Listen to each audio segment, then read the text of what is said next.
Fala pessoal, tudo bem com vocês? Semanas atrás eu trouxe um vídeo aqui pro canal contando a história da última vez em que nós vimos o trio Prost, Piquet e Senna juntos em cima de um pódio, no Grande Prêmio dos Estados Unidos de 1991. Então, para complementar esse assunto que eu trouxe semanas atrás, eu resolvi trazer hoje a história da primeira vez em que nós vimos esse trio juntos em cima de um pódio. E foi também exatamente essa vez em que Piquet e Senna subiam juntos em cima de um pódio na história da Fórmula 1, no Grande Prêmio da Itália de 1985. Essa é a nossa história de hoje.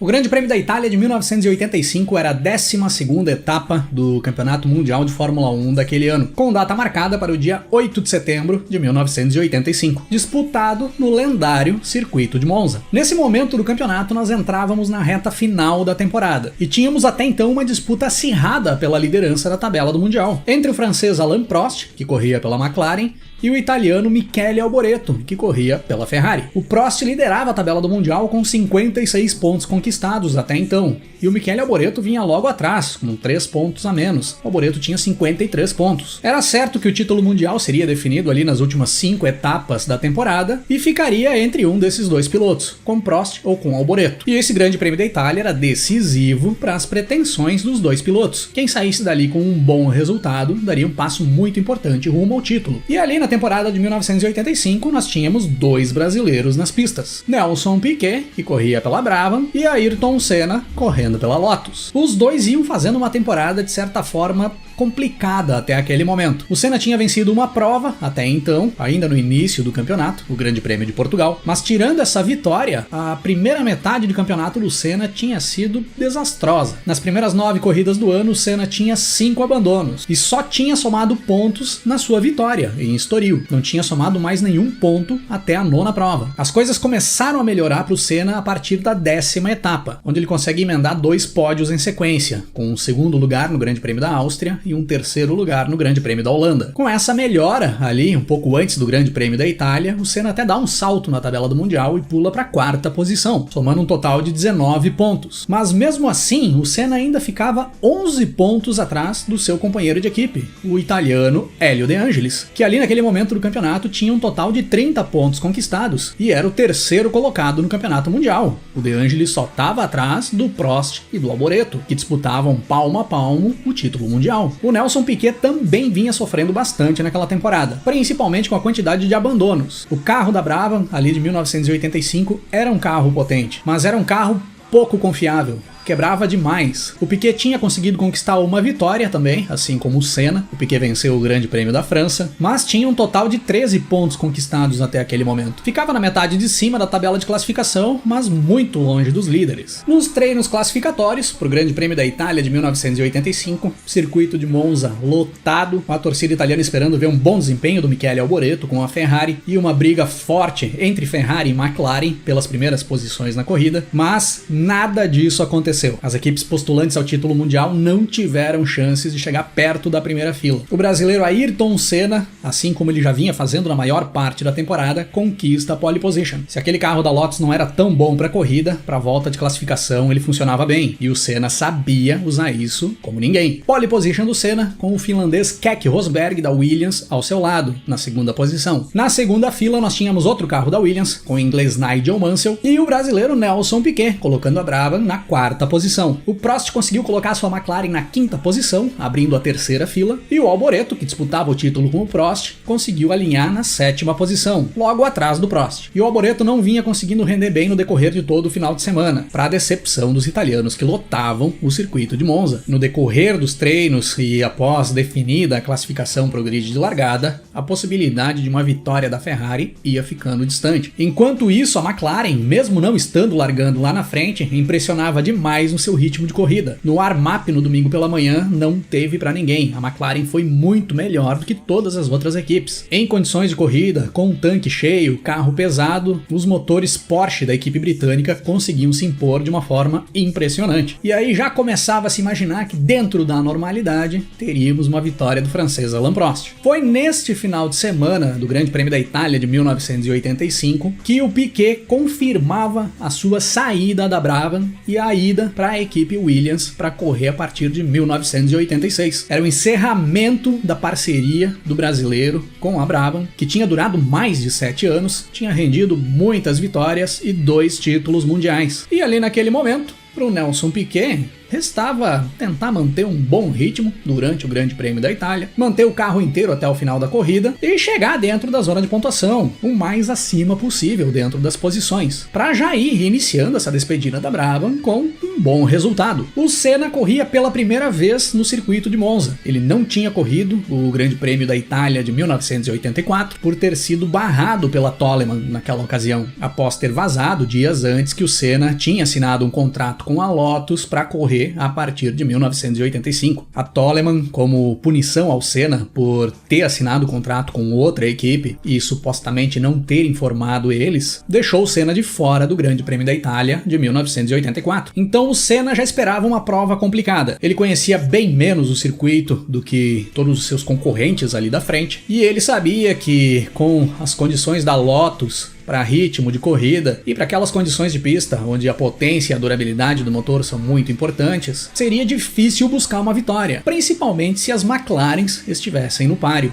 E é dessa forma que nós temos a largada para 51 voltas do Grande Prêmio da Itália de 1985. O Keke Rosberg, que largou na segunda posição, larga melhor do que o Senna, consegue cruzar a reta de Monza alinhado ao lado do carro da Lotus e toma a ponta na corrida antes da freada da primeira variante, tanto que o Senna chega a dar uma escapada na pista, tentando segurar a posição. Chega até a perder o ritmo do carro após essa saída da pista e perde também a segunda posição pro Nigel Mansell. O Piquet também acabou se dando mal ali na largada e acabou caindo para 7º. Quem acabou se dando bem foi o Prost, que subiu para 4º, e o Michele Alboreto, que também acabou subindo uma posição com essa queda do Piquet. O Alboreto acabou subindo para 6º. Na primeira passagem pela linha de chegada nós estávamos exatamente nessa forma. Keke Rosberg em primeiro, com Nigel Mansell em segundo, Ayrton Senna em terceiro, Alain Prost em quarto, Hélio De Angelis em quinto, Michele Alboreto em sexto e Nelson Piquet em sétimo. O Rosberg e o Mansell vão conseguindo abrir na ponta do pelotão, enquanto o Senna ia começando a tomar pressão do Prost. Logo a partir da segunda volta, o francês já começava a ameaçar a terceira posição do brasileiro. Na abertura da terceira volta, o Prost passa pelo Senna e assume a terceira posição. E aí o Senna em quarto já começava a tomar pressão do seu companheiro de equipe, do Hélio De Angelis, que vinha em quinto. Uma volta depois, já na volta 4, o Mansell fica lento na pista, com problemas na sua Williams, e vai perdendo várias posições na corrida. Ia ficando complicada a situação do Mansell na prova. E logo depois, na abertura da volta 5, o De Angelis passa pelo Senna e assume a quarta posição. E o Alboreto e o Piquet, que vinham mais atrás, já começavam a se aproximar do Senna também. Para quem observava de fora, parecia que o Senna vinha tendo problemas no carro ali naquele momento. O ritmo dele era bem inferior aos demais carros ali da frente. Ele tinha tido problemas já no warm-up pela manhã, problemas na injeção do motor Renault, e teve também aquela saída de pista ainda no início da prova, que poderia ter avariado alguma coisa no carro e estava comprometendo o desempenho dele ali naquele momento. Na volta 6, o Piquet vai para cima do Michele Alboreto e faz a ultrapassagem, tomando a quinta posição do italiano. E aí, para vocês terem uma ideia de como rendia bem o carro da McLaren para essa corrida, quando chegávamos na volta 8 da corrida, o austríaco Niki Lauda, companheiro do Prost na McLaren, que acabou tendo muitos problemas nos treinos classificatórios e alinhou apenas na 16ª posição no grid de largada, já era o 7º colocado. Em 8 voltas, saiu de 16º, já era o 7º, e ele já ia se aproximando do pelotão da frente. Passando pela volta 10, o Lauda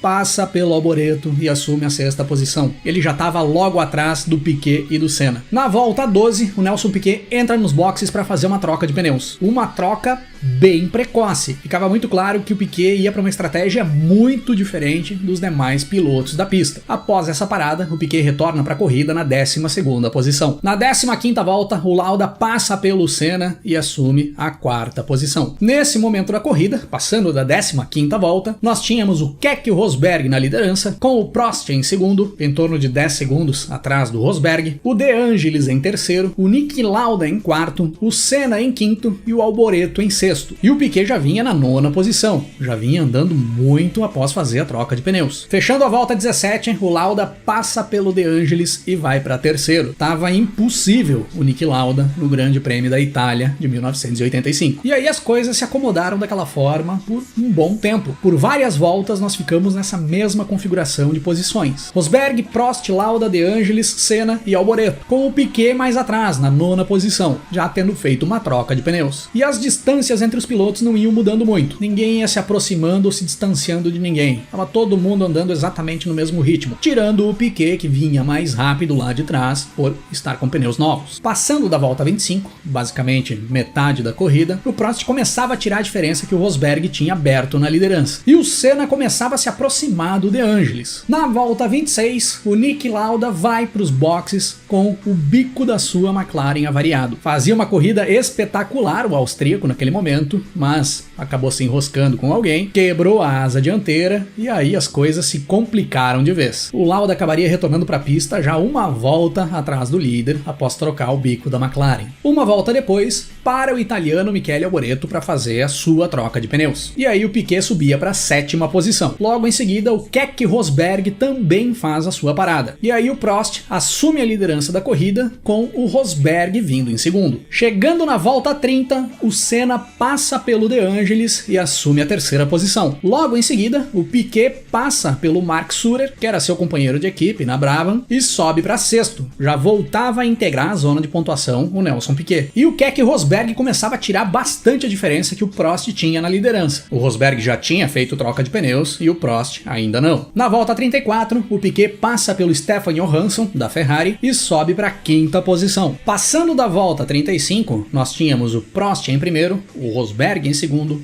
o Senna em terceiro, o De Angelis em quarto, o Piquet em quinto, e o Stefan Johansson era o sexto colocado. O Michele Alboreto, que era o concorrente do Prost na briga pelo título mundial, vinha ficando fora da zona de pontuação. E mesmo após ter feito a troca de pneus, estar com pneus novos em cima da Ferrari, ele não conseguia melhorar o ritmo. Ele não ia conseguindo se aproximar do pelotão da frente. Chegando na volta 40, o De Angelis começa a diminuir bastante o ritmo na pista. Era visível que o italiano ia tendo problemas na sua Lotus. E aí o Piquet passa pelo De Angelis e sobe para a quarta posição. Na volta 40, o Keke Rosberg passa pelo Alain Prost e assume novamente a liderança do Grande Prêmio da Itália. Já ficava claro que o Prost tentaria chegar até o final da prova sem fazer troca de pneus, e aí ele não teria mais chances de buscar o Rosberg na pista até o final da corrida. Na volta 41, o Piquet encosta no Senna, e os dois brasileiros fazem uma bela briga pela terceira posição da corrida. E briga boa mesmo, briga de bater roda. Podemos considerar que esse foi o primeiro duelo dos dois maiores campeões brasileiros em uma disputa por posição na pista. Mas a briga não durou muito tempo. Na volta 42, o Piquet passa pelo Senna e assume a terceira posição. E a partir daí nós íamos nos encaminhando para o final da corrida. E quando tudo parecia definido, faltando pouco mais de 5 voltas para o término da prova, o Keke Rosberg entra nos boxes com o motor da sua Williams fumando. Tava soltando muita fumaça o motor Honda da Williams. Era fim de prova para o finlandês que se encaminhava para a vitória no Grande Prêmio da Itália de 85.